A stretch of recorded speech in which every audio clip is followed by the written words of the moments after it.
Hello, welcome back, scholars. Good evening, everyone.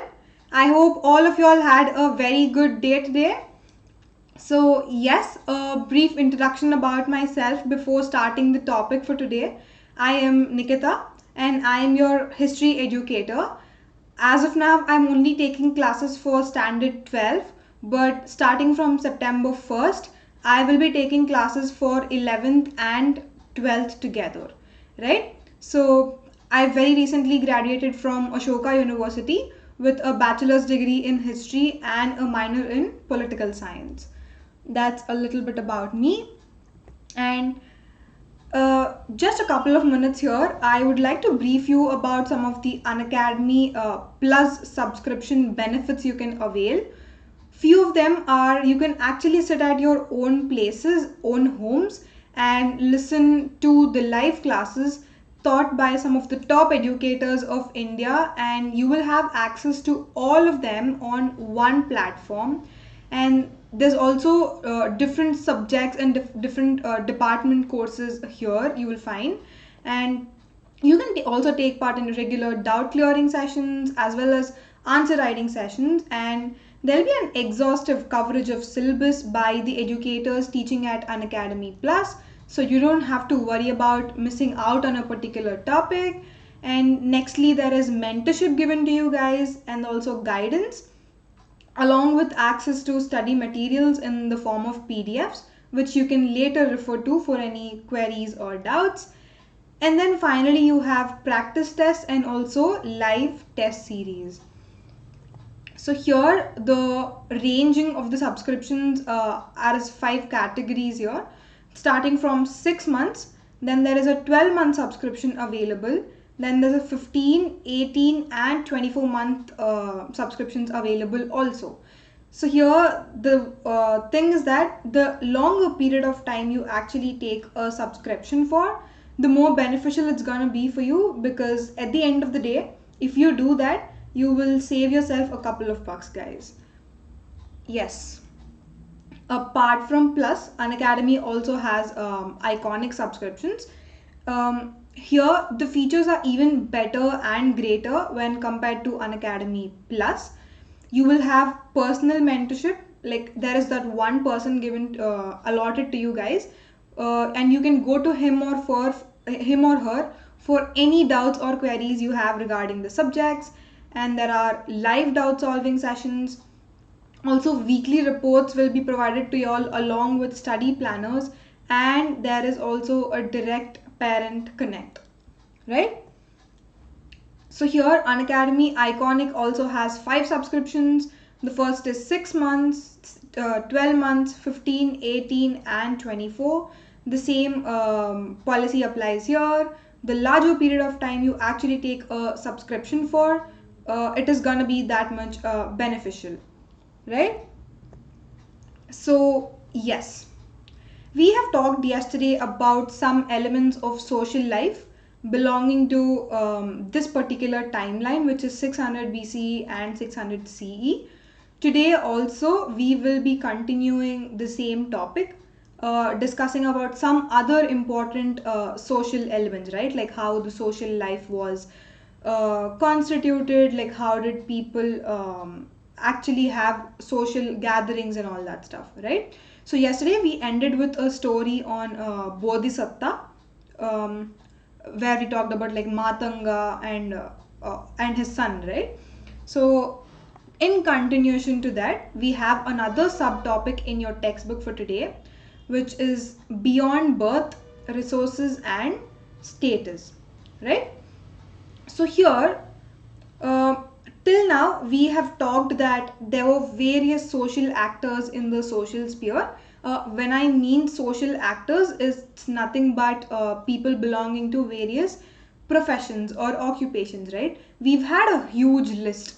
We saw slaves, we saw landless agricultural laborers, we saw hunters, fisherfolk, pastoralists, peasants, village headman, craftsperson, merchants, kings. This is not the only list.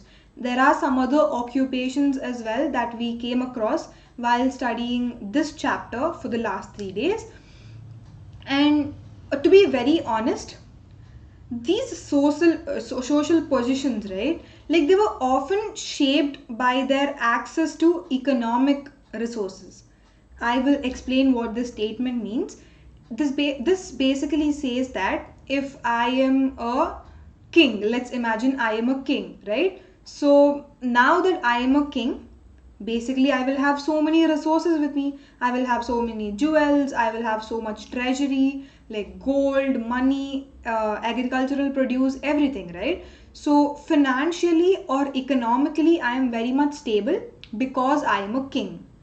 And just because you are economically stable, you are given a high social status in the society.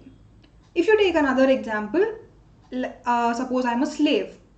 I do not have any economic resources with me. Like I don't even have a single penny, right? So depending on my economic instability, my social position also will be lower in the strata of the society, right? So that is what we mean by economic resources playing a huge role in deciding your social positions, right? So that is the meaning of this statement. And yes, in the further slides, as we go further today, we will be examining social implications of access to resources in certain specific situations. So when I mean certain specific situations, I am talking about three of them in particular, right? So yes, the first situation is when it comes to gender, right?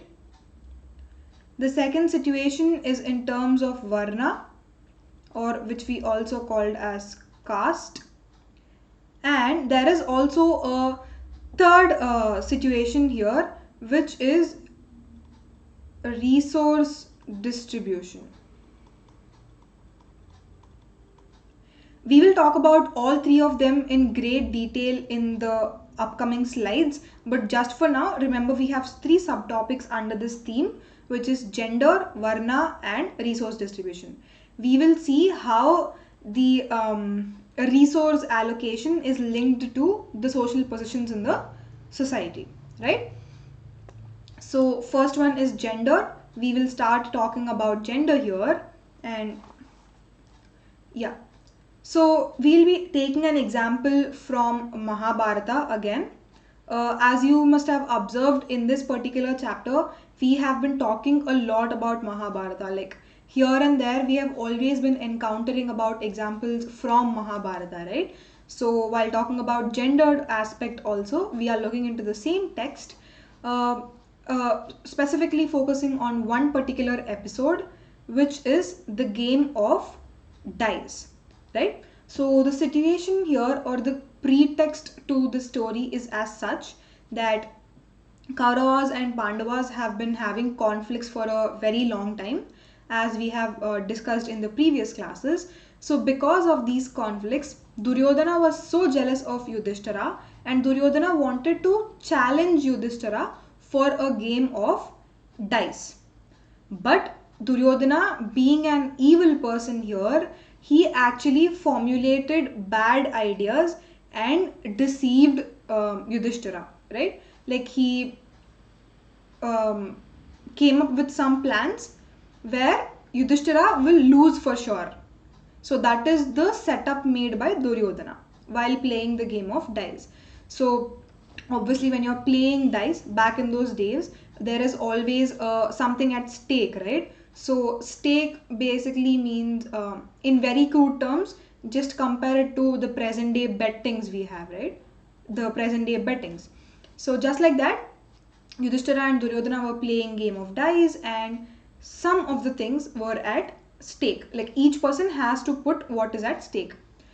So Yudhishthira, it is very much predetermined that Yudhishthira will lose, because Duryodhana was the person who is organizing this game, and he made sure that Yudhishthira will lose by making some false claims to the dice. Like he just changed the dice or something. He did like that. He manipulated basically.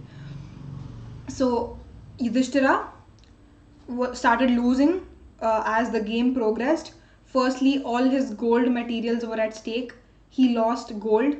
He lost elephants, he lost all his chariots, he lost all his slaves, army, treasury, kingdom, property of his subjects also, including his brothers and himself. So, after looking at this long list, guys, do you really think there is something else left with him? No, right? Because he lost everything, including himself. Like he put himself at stake and he lost himself. Here, apart from all this, Yudhishthira still had one thing with him which could be put at stake, who is none other than his wife Draupadi. But you'll also have to remember that Draupadi was not just the wife of Yudhishthira. Draupadi was the wife to all the five Pandavas, right? Like all five Pandavas married Draupadi. Yes, so that Draupadi was the last person at stake, and this is just a story which happened. But if you read that particular text or that particular incident from Mahabharata, historians today debate about this. Like they debate about um, was it correct on the part of Yudhishthira to put Draupadi at stake or was he not? So, in answer to that, we have two different stands here. Like there are debates among the scholars. The first point is, even if Yudhishthira lost himself earlier, his wife remained under his control and therefore could stake her. As in the olden days, sometimes even today, guys, like women or wives are basically referred to as commodities or products belonging to husbands, right? So, in the same manner, back in those days also, Yudhishthira considered his wife as like as his property, and always the wife was under the husband's control.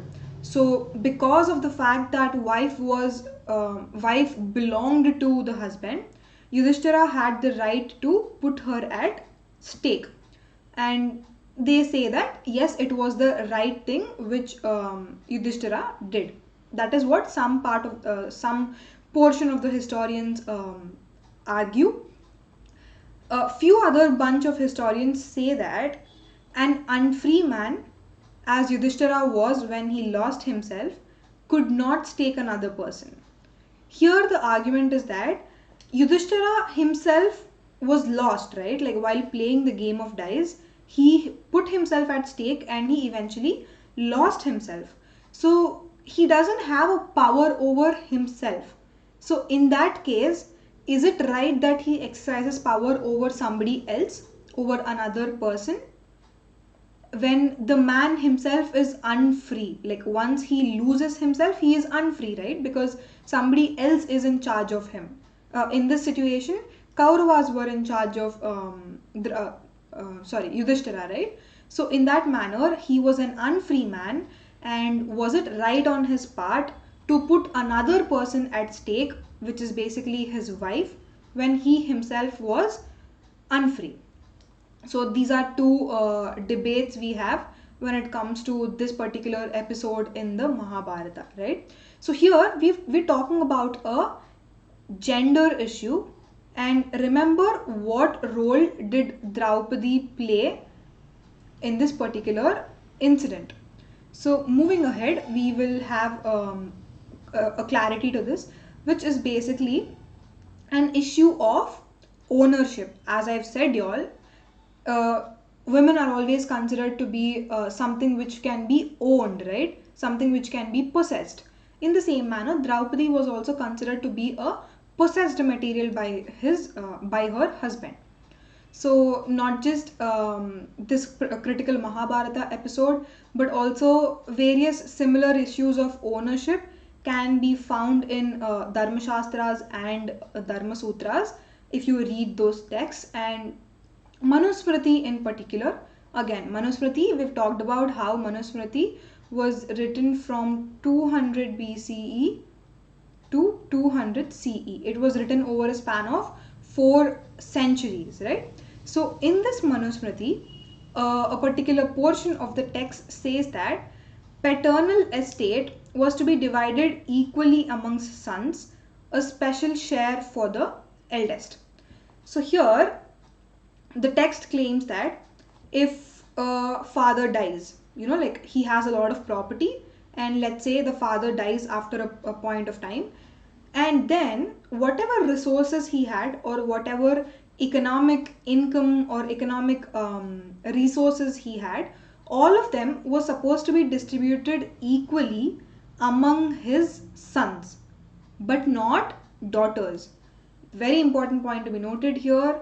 Sons had the right to resources, whereas daughters did not have the right to claim that the resources belong to daughters as well, right? So here there was a gender disparity. Only sons had the right, and even within sons, the elder son had the most privilege because there'll be a special share given to the elder people. Back in those times, the firstborn or the eldest male of the family was regarded as something special or unique, right? So he had a special share. Here, clearly, gender disparity is being shown. The next is women could not claim a share of the resources, which the point I've already mentioned, but what they can do is they can retain gifts received as stridhana. This word is important, stridhana. Stridhana basically means when a woman is getting married, right?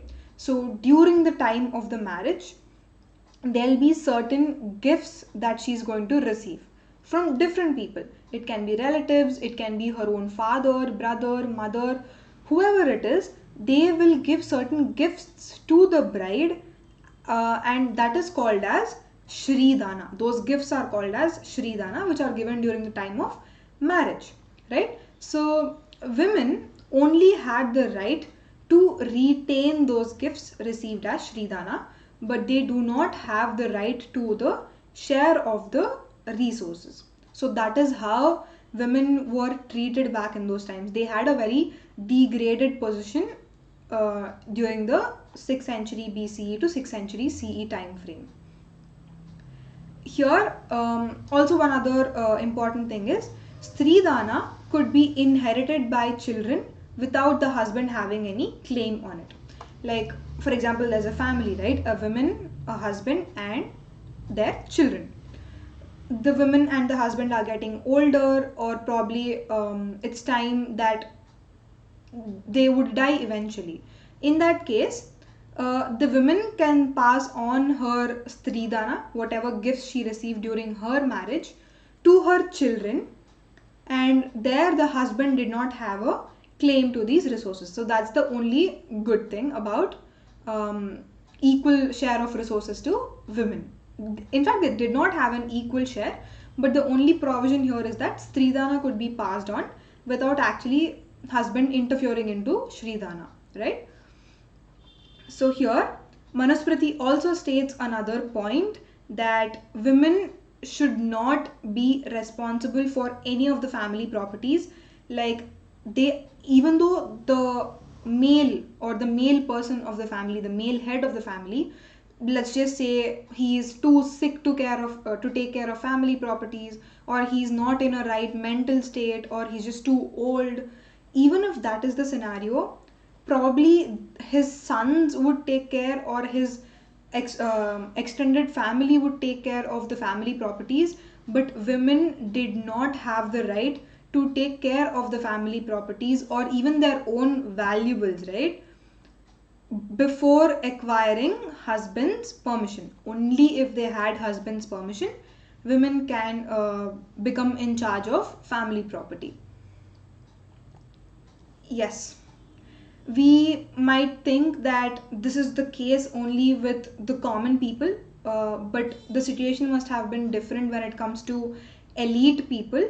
But even if you look at the case of wealthy women, for example, we've talked about Vakataka queen Prabhavati Gupta, right? So initially she was a Guptan princess who was married to a Vakataka king and therefore became a Vakataka queen. So Vakataka was a dynasty ruling over the Deccan.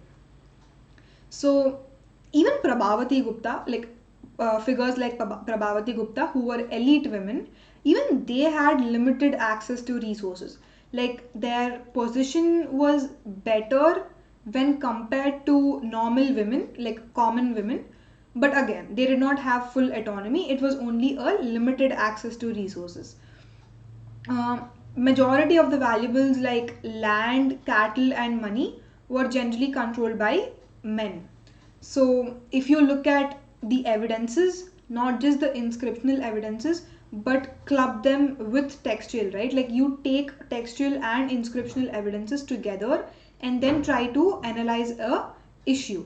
In that case, it is very visible that even Prabhavati Gupta did not have access to land, cattle, and money, because these three forms were considered as the important sources for resources, right? So those important elements were always controlled by men of the family, but women did not have any access to them. So basically the point we are trying to establish here by looking at all these examples is that social differences between men and women were sharpened because of the differences in access to resources. So what is this point reiterating? Because of economic disparities, it is directly proportional to social differences, right? Because women were not economically stable, they did not have a high social position in the society. I hope this point is very clear. See, the statement is very simple. Economic disparities are directly proportional to social differences. To explain this point in very detail, we have talked about so many examples, right? We've talked about the example from Mahabharata. Here we are talking about Prabhavati Gupta and some instances from Manusmriti and all that stuff, right? So that is to prove this statement, right? So yeah, so this is the last slide. We will be talking about gender issues, and there's a question in one of your source boxes which says how men and women could acquire wealth, like from where did they get wealth, right? So men can acquire wealth in 7 ways, whereas women can acquire wealth in only 6 ways. Yes, the all the 7 ways are listed here. The first is inheritance. Like if a father dies, then obviously his property will belong to his sons. That is how he could inherit in one way. The next is finding. The next is he himself purchasing a plot of land or purchasing some other good or material. The next is through conquest, and this is mainly visible in terms of kings, right? Like they go to another neighboring kingdom and raid the kingdom and loot them. So that is how they get the wealth. The other is investment, and if you work you will obviously be paid for your work, so that is how he can earn. And also in terms of gifts, just like women get gifts during the time of marriage, men also receive some gifts. So these are 7 kinds of ways in which a man can acquire wealth. And when it comes to women, there are 6 ways. The first one we have already seen, the gifts she receives through marriage or bridal possession. And the second is token of affection, right? Like some person, they are very close to the women, let's say women. So as a token of affection, that person might be gifting something to the women. So that is one way in which women can acquire wealth. And apart from these two, either the gifts can be from their brother, mother, father, or sometimes from her affectionate husband after marriage. So these are the 6 ways a woman can acquire wealth, right? I hope the gender part is pretty clear, guys. It is a very simple concept. Just remember, social inequality is directly proportional to economic inequality, right? So that was the point there, basically. And next is we move on to the second sub-theme of this discussion, which is Varna, right? So how did Varna play a role in access to property? Yes. So another criterion is Varna. And here, whatever information we gather from Brahmanical texts it is pretty clear that depending on the occupations, wealth is going to be decided, right? So if you read Brahmanical texts, you will definitely come to a conclusion that Brahmanas and Kshatriyas will be the wealthiest when compared to the other people in the society, because they had better occupations. For obvious reasons, if you look at Kshatriyas, they are the kings, and obviously they will have a lot of resources and treasury, not just theirs, but they can also loot other kingdoms and get resources from that kingdom, right? So obviously Kshatriyas will be wealthy, and even most of the Brahmanas were depicted to be very wealthy in some of these texts, but there are exceptions. Only very few cases there were poor Brahmanas, but if you look at it on a very general outlook, usually Brahmanas and Kshatriyas were the wealthiest. So, right, so this is the assumption we have, right? That Brahmanas and Kshatriyas were the wealthiest, because of which they had a high social standing. Remember this point every time: social directly proportional to economic. Because kings and priests had economically high standing, they also had a social high stand in the society, right? So here, that is what we basically get by reading Brahmanical texts. But if you read some other texts, for example Buddhist literature, they directly critique this Varna order, which is codified in the dharmas. Like you see Varna order coming up again and again in so many Dharma Shastras and Dharma Sutras. So Buddhists highly critique this Varna order. And Buddhists, what do they basically do? They recognize that differences in the society, like obviously they do realize that society is not equal, there are different people living in the society, and therefore the social differences are bound to exist. Like they recognize that differences in the society, and but they thought that it was not rigid. Like in fact the system was flexible.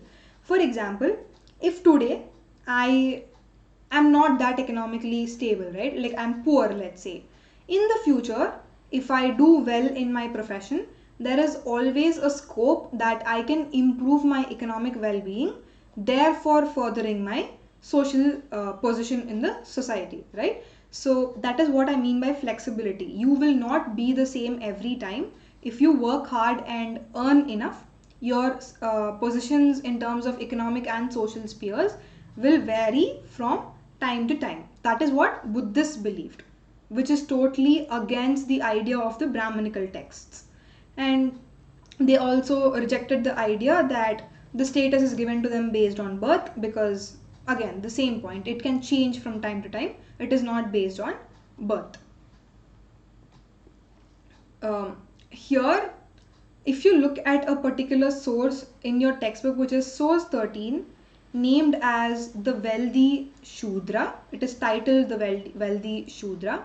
This is actually a conversation, guys, between a king named Avantiputta.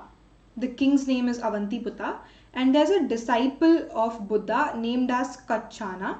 So Kachana and Avantiputta were having this conversation. And what is the source we are talking about? We are talking about a Buddhist Pali text named as Majjhima Nikaya. So this is an expert from Majjhima Nikaya. And towards the end of it, we need to analyze Buddhist attitudes towards Varna. So while reading this particular dialogue, just keep at the back of your head that through this, we will be analyzing Buddhist attitudes towards Varna, right? So the conversation starts here. I will just read out the conversation. It will be easy for you all to understand in that way. So first Avantiputta says to Kachana that, what do you think about the Brahmins who held that they were the best caste and all the other castes were lower to them, and Brahmanas were fair and all the other castes were dark? That is what Brahmanas thought of. And they also thought that Brahmanas were pure, but all the non-Brahmins were not pure. and that they were sons of Brahma. Like they were born of Brahma, they were formed by Brahma, and they were also heirs to Brahma. Like this is what basically Brahmins think. So Avantiputta is asking Kachana, like, what do you think of this statement or claims made by Brahmanas? Here, Kachana questions again. What if a Shudra were wealthy? Would another Shudra or a Kshatriya or a Brahmana or a Vaishya speak politely to him? Here, what is Kachana trying to do is he is trying to associate his social position to a economic status. He's saying usually Shudras are poor, but what if Shudras are wealthy, right? Like the opposite scenario. What if they are wealthy?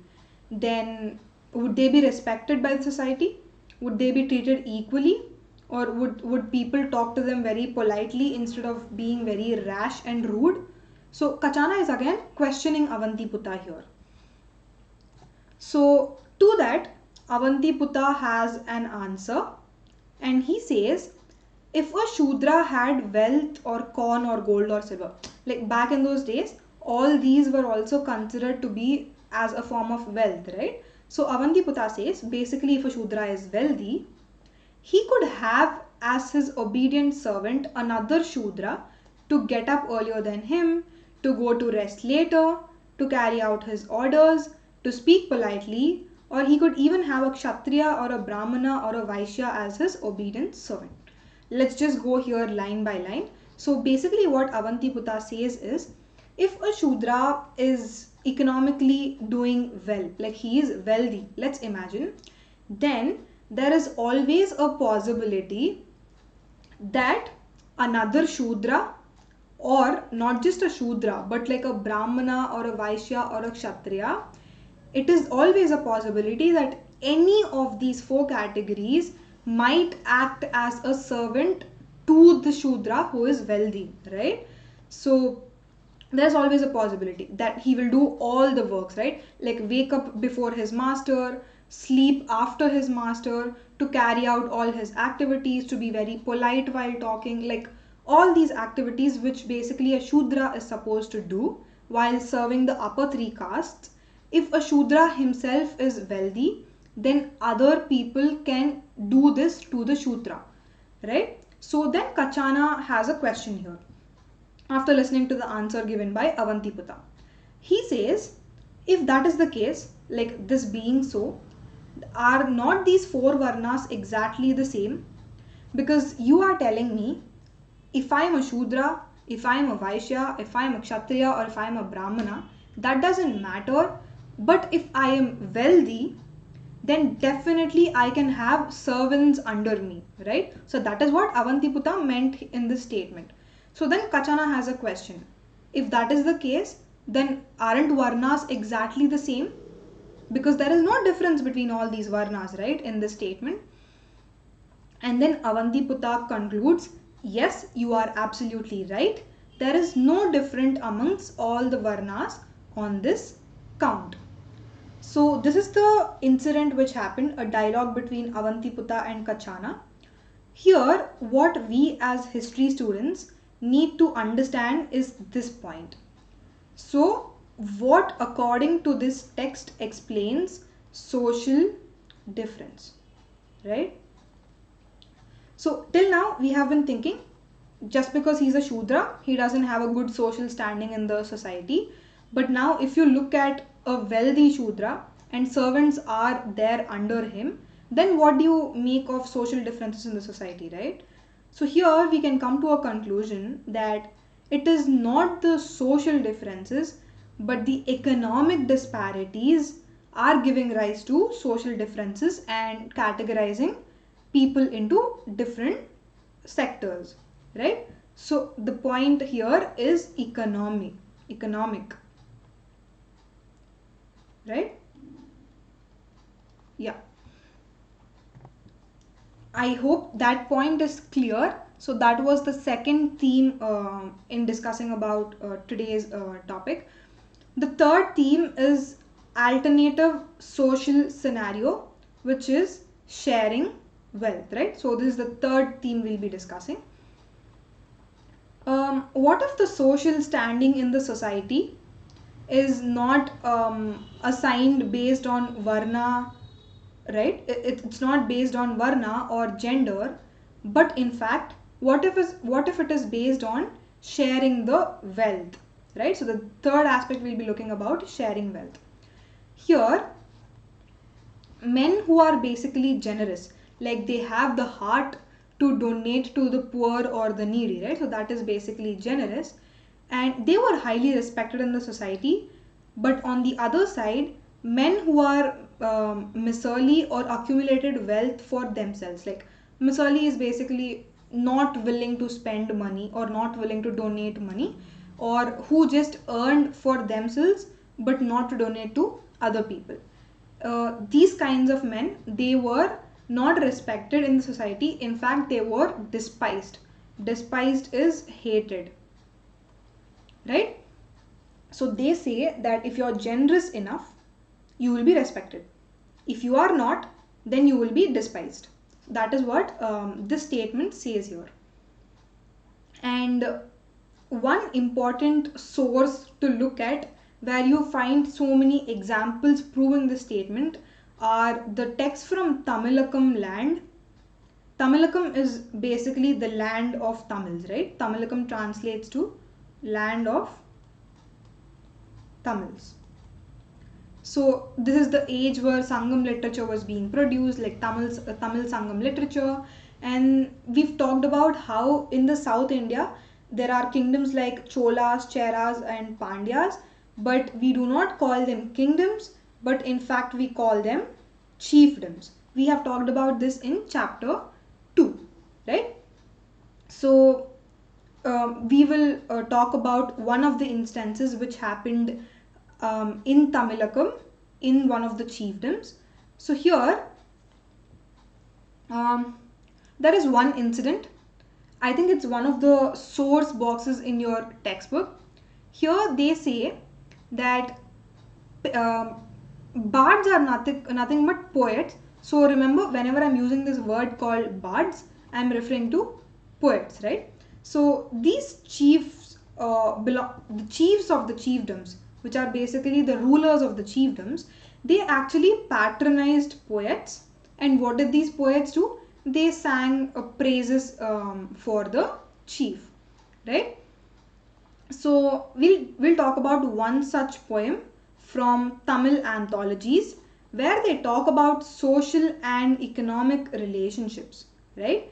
What do these social and economic relationships suggest? While there were differences between rich and poor, those who controlled resources were also expected to share them.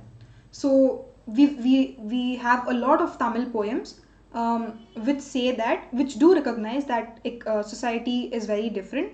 There are different people staying in the society. Some might be rich, some might be poor. But what is expected from the rich people is that the fact that they have so many resources, it is their duty to share these resources with people who do not have them, right? So who controlled resources were expected to share them, right? So this is the source I was talking about, which is titled The Poor Generous Chief. And here we're talking about Puranaruru in particular. Puranaruru is basically the name of one of the anthologies of poems which was produced in the 1st century CE.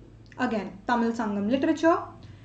Here there is a bard or a poet who was patronized by the chief of the chiefdom. He says that he goes to his other poets and says that his patron doesn't have the wealth to lavish on others daily, nor is he petty to say that he has nothing and so refuse. As in, he's talking about how wealthy the chief is. The poet is saying that my chief, who is patronizing me, he is not super rich, as in like he doesn't have money to feed everyone every day, but at the same time he's not too poor also.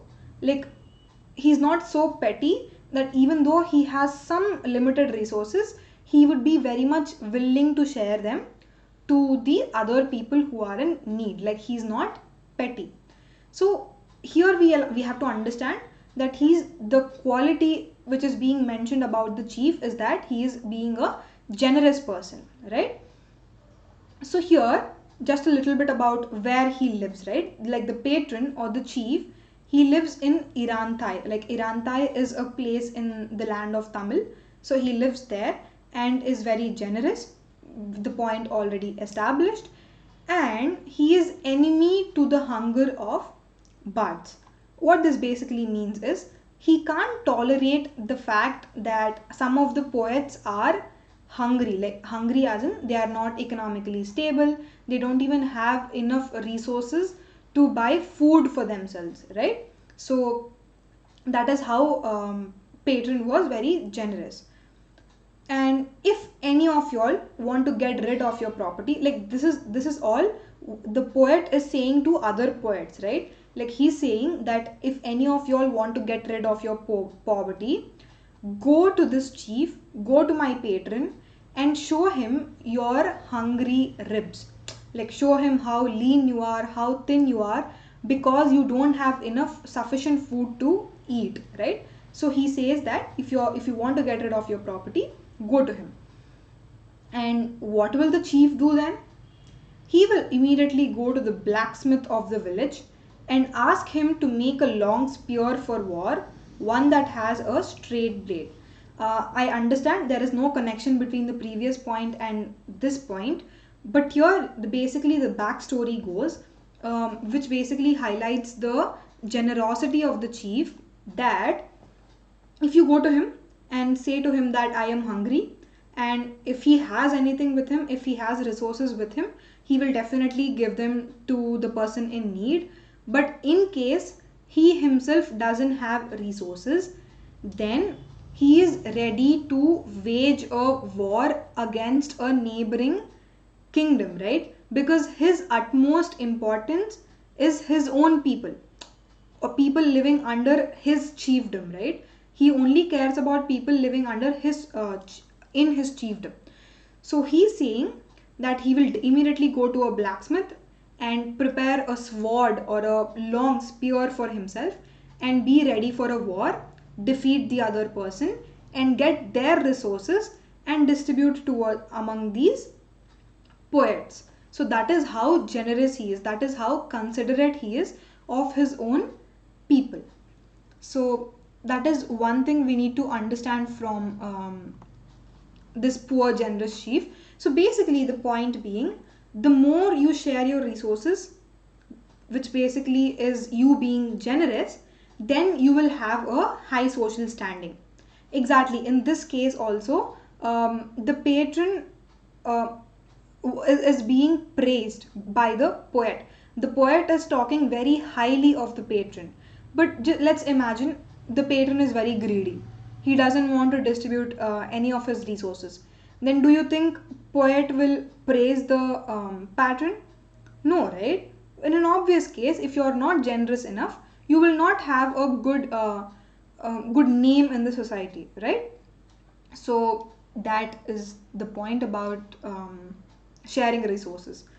We have the last topic for today's class, which is explaining social differences, which is a social contract, right?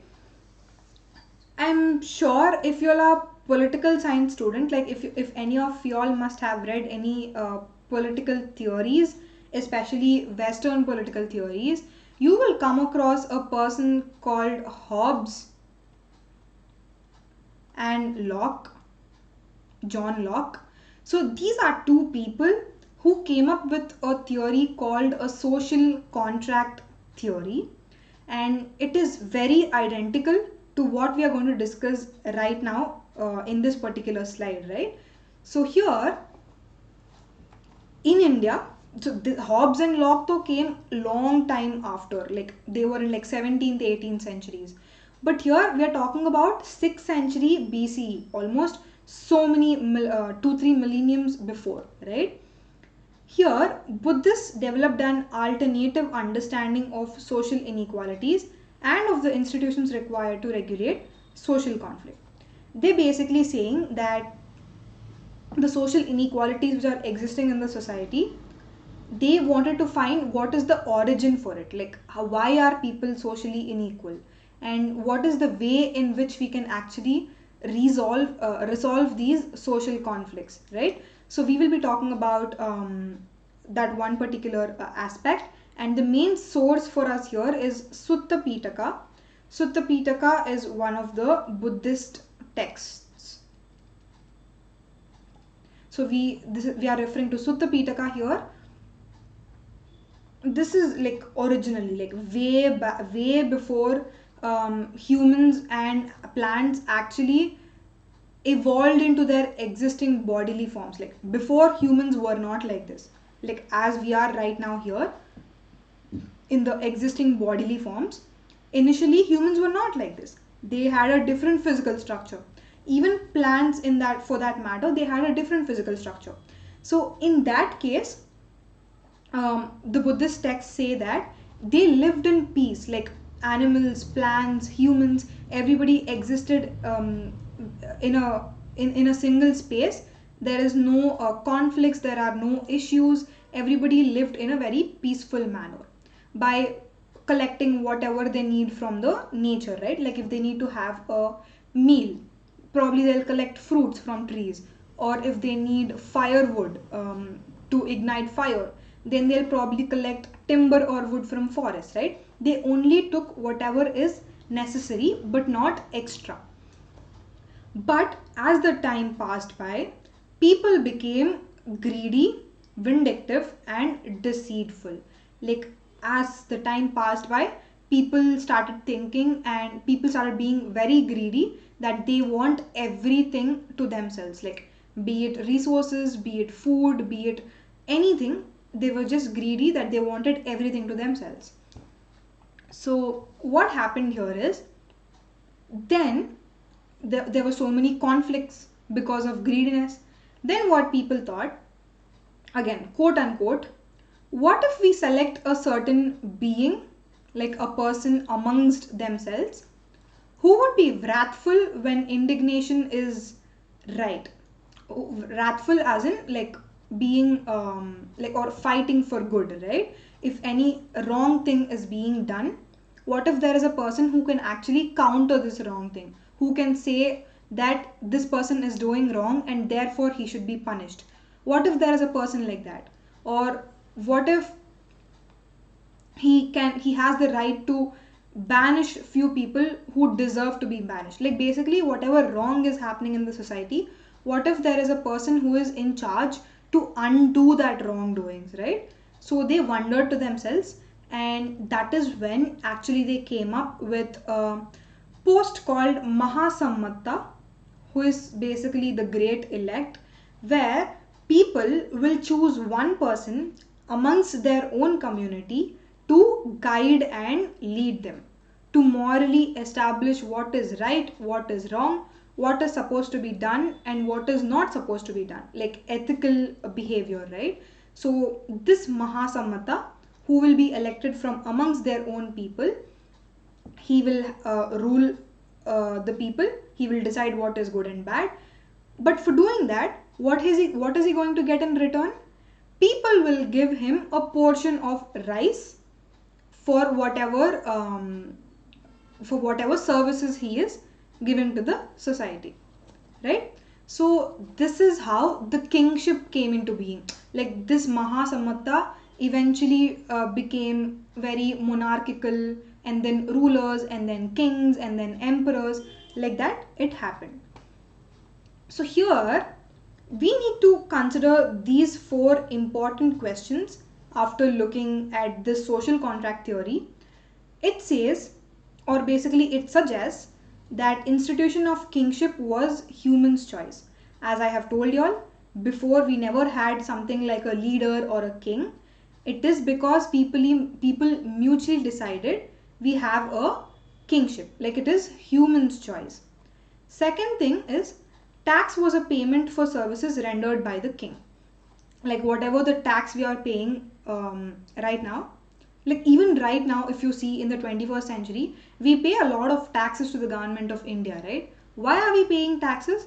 Because government in return is providing us or performing a lot of welfare activities for us, like it's laying down roads, it is giving us water supply, electric supply. For all the services it is giving us, we are paying taxes. In the same manner, back then also, for all the services provided by the king, the taxes were being paid to the king in the form of rice, right? And the third part is recognition of human agency in creating and institutionalizing economic and social relations. Here, there is nothing which can be created without the involvement of humans. Even the economic and social relations, they are created only because humans wanted to create them, right? So that human agency is very important. And finally, there is an assumption that since human being created the system in the first place, like the institution of kingship or a leader governing them or a leader guiding them, human beings created it, right? So definitely human beings have the right to change it in the future times, right? So these 4 points are to be considered while talking about social contracts levied by or started by humans themselves, right? So we are almost towards the end of today's class. That is it I had for today. We are still left with a portion of the chapter number 3, wherein we will be continuing that tomorrow in tomorrow's session.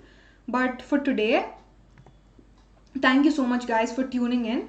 Before leaving, just a reminder, if you want to actually subscribe for Unacademy Plus or Iconic, you can use my code TUM10 and avail a 10% off straight away.